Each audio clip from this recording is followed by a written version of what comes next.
পেছনে কোনো বাচ্চাদেরকে রাখবেন না, প্রোটেকশনটা দেবে। শট হতে পারে, যে কোনো সময় বিপদ হতে পারে। আপনারা দর্শক শ্রোতাদের কাছে অনুরোধ, কোনো শট হলে তার দায়ভার টুর্নামেন্ট কমিটি নেবেন মাত্র। প্রথম সেমিফাইনাল পেনাল্টি শুট আউট, দেখা যায় কি হয়।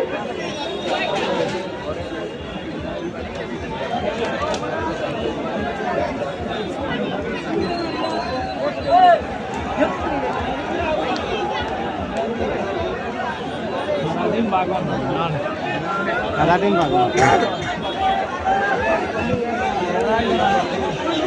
তোরা তুমি নিচে লাও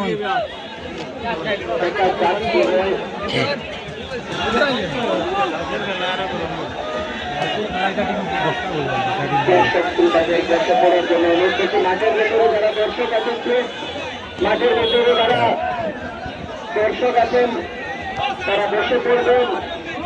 প্রথম শট নিচ্ছেন ওয়াজিদ আলী, পাগল থেকে গোলকিপার রানীবাড়ি, দেখা যাক কি হয়।